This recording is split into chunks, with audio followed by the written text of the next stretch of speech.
so rekli, to je boljši korak. Plinske celice. Človek zaspi, se zaduši in se neha trpljenje. Danes imamo ta pogled tak strašljiv. Imamo pa druge kemične pripravke za končanje življenja z besedo pomoči nekoga. Kako je ta misel in govor nevaren? Pa smo mi kaj premaknili, a smo kakšen košček naredili, da živimo, da imamo telo. Jaz nisem za sebe naredil čisto nič. Da sem se rodil v Sloveniji, nisem naredil čisto nič, da imam očeta in mamo, da živim, vse to mi je dano. Ampak s tem, da sem povabljen, varuj to. To je dragocenost, ki mi je dana. Varuj to, kar ti je dano. To je nekaj, kar je največja vrednota, kar imam. Služba, delo, prosti čas, to lahko zbiramo, kar želimo. Službe se menja, kraj bivanja se menja. Še ljudi izbiramo, kjer so prijatelji. Ampak nekatere stvari so padane, zaradi tega, ker so nam podarjene. V odgovornost, da varujemo ta tempelj Svetega Duha od začetka do konca. In želim, da bi nam odrasli, pa tudi vam, otrokom, Bog dajal modrost in da bi slišali to modrost.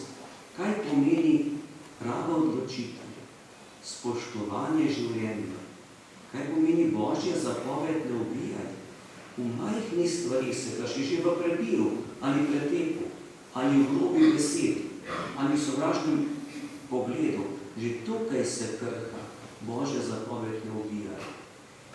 Ampak v naši družbi želimo to Božjo zapoved še bolj pohvaliti zaradi lastnega egoizma, ki se pa govori z besedo sočutje.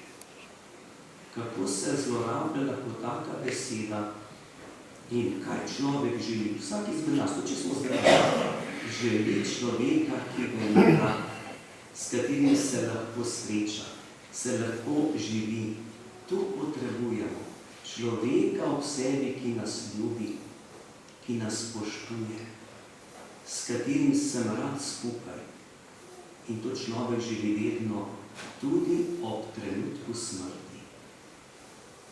In vam želim, tako kot tudi sebi, da bi tudi ob vas bili ljudje, ki vas imajo radi, ki vas spoštujejo, da bi bilo vaše življenje lepo, plemenito, srčno. Širite to tudi med svojimi vrstniki, med vašimi sodelavci, v družbi, v kateri živite.